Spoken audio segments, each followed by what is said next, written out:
The second season of Venture Brothers will be out very soon on DVD. I've also heard you've done some extras. Can you tell me a little bit about that? Yeah, we did some commentary stuff. I really liked in the first season DVD when we did the motion capture thing, which made no sense if you ever saw the show. It's funny, I've talked to people who didn't really know the show, and they're like, oh, motion capture, that sounds really interesting. Do you use the infrared cameras? I'm like, no, it's like Hanna-Barbera from the old days. There's no 3D anything. Anyway, but some people don't know the show, I guess, and some people don't breathe oxygen, I suppose, as well. No. For this season, can I just answer a question straight for once, Colin? It's been 3 times we've done this, and I go on these tangents. I'm sorry, Colin. I'm going to make a committed effort to answer your questions straight. You ready? Yes. For the Season 2 DVD set, we are doing commentary, and I got to do commentary in, I think, 3 episodes. I went to the Astro Base. I was called to go at a certain time, and I got there late, and they were all late as well. We are all late together because we're in sync like that. Because when you have to travel to the moon to go to the Astro Base, you learn a lot about people. So, and about yourself. And about not being able to go to the bathroom to pee, because astronauts don't do that. They have a hose. And they eat ice cream that's powder.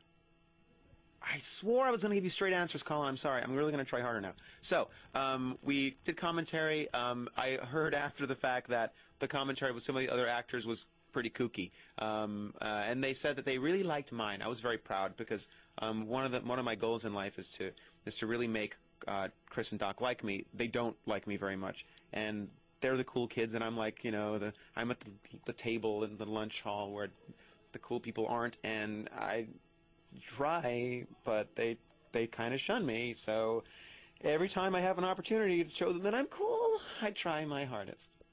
So it's for you guys. I hope you liked it. Start down and work your way up, alright? Okay, thanks, man. Tug it out. Now that shows the process. I took you on an emotional journey. Sorry. Venture Brothers fans were treated to another audio presentation for Christmas. Ooh. Yeah. Can you tell us a little bit about that? That was the Venture Aid gift. I thought it was hilarious. I played it for some people who thought it was great, and some people who were like, why is all the singing so bad? I'm like, bad? If by bad you mean awesome, then okay, I'll accept that. I went to the Astro Base like we did for the commentary, and it's a funny setup. I was like, guys, I have a recording studio, and this is kind of like we're in a brick, and we're just singing at a microphone in the middle of a brick. But that's what happens on the moon. Anyway, I think it came out really good. Doc is a brilliant musician and producer and oil painter. He's a Renaissance man, if ever there was one, and a skinny Renaissance man at that. But fit, sinewy, abs. He recorded everything into his Macintosh computer and made it sound brilliant. I basically sang, I think, twice. I got there, James Urbaniak was there, he went up first, he sang his thing, was very, very intense. He did, Doc, and then he did Phantom Limb, and at some point he would just laugh, but then keep going, because professionals do that. And then I went up there, and I felt like Dean's role would be trying to keep the song together, so he's trying really hard and being earnest, except for the, it's Christmas time. When he gets very excited, he has to scream loudly, and when they say, thank God it's them instead of you, Dean, respecting the Lord, says, thanks God, and he has to yell it. It was fun to be there, and it felt very Christmassy. And it was cold as can be, because there's no heat in the Astro Base orbiting moon station. And I took my Vespa there. It flies. You gotta call Astro Base about that, Yeah, it's not like the show's not doing well. They could afford to eat her.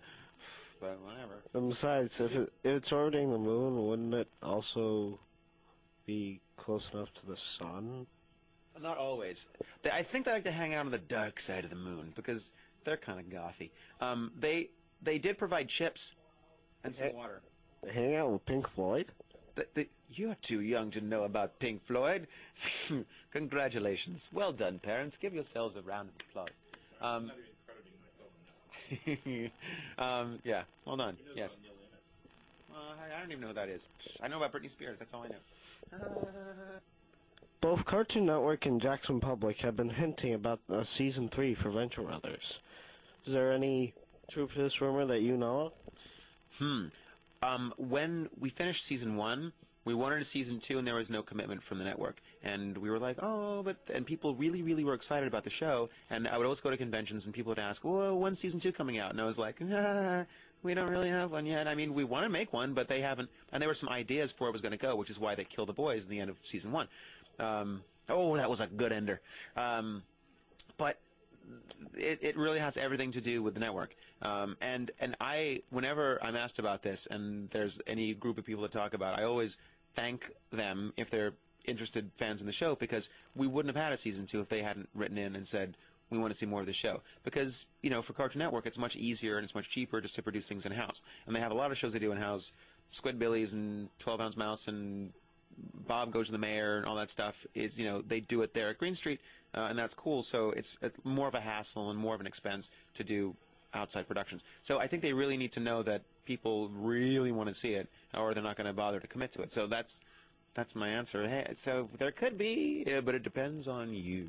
So and you, maybe you.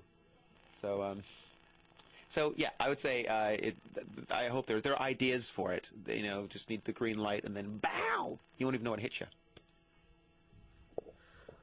So, Mike, what's in the box? Well, I have a box with me. Thanks for asking. I have a box. It's from Canada, and this has nothing to do with the work I do, except for some fan art from the nice lady Criddle, who has this tattoo on her back and another one on her leg, of Dean Venture. Have you met her? You gotta meet this lady. You gotta interview her. She's got Dean tattoos. Anyway, yeah, whoa. You're too young to know repo, man. It's a plane!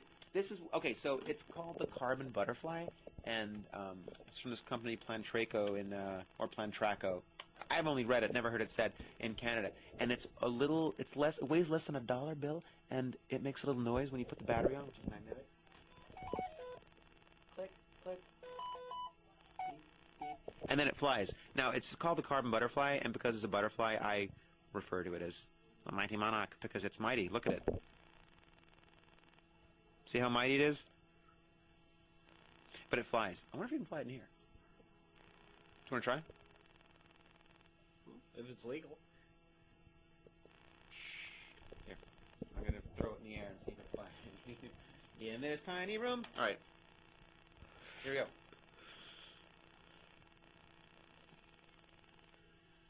Fly, my minion! Whoa. Oh, that was close. Fly!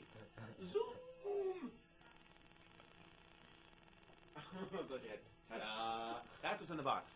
My plane. Thanks for asking. Alright. I always like an excuse to make it fly and buzz people. See, if I controlled that, it would have been, broken several times over. So. Well, I'll just keep it over here then. Yes. Next time, for interview 4, you can fly the plane. When you can drive a car, you can fly the plane. Okay? Deal. So about 8 more. 8 more years. Good. The insurance company doesn't. All right. I'm afraid I'm not exactly the Amelia Earhart of my time, so. Good. Fly boy. All right. That's my box. I got stopped at the airport. They're like, well, that looks like some kind of atomic symbol. Why are you bringing this on an airplane in 2007? Not smart. Oh, I was also stopped at the airport. Well, not stopped, but some people, when I was in Miami a week ago, and I had, from an Adult Swim party that I went to at Comic-Con, I got this, Moon and Night shirt. It says Adult Swim is #1. So I had that guy in my shirt, and someone in the line goes, hey, is that terror thing from Boston? And I was like, what? No, cartoons. Ah! They'll think I'm a terrorist. Which I'm not. I hope not. No, I'm not. I'm just smooth. I'll dress you. Yes. Can I see you in your smooth Mikey glasses? Oh, yeah. So you have to add in those keywords. Keywords are essential. Hey, Mikey Simon. Did I ever tell you about lemons? No? Can I interest you in a pearl? Looking good? Looking good. Yeah. Smooth Mike episode. I thought it was fun. The Robo thing was my favorite thing ever. A little bit like Tom Cruise. Bang, ding, ding, ding, ding, ding, ding, ding.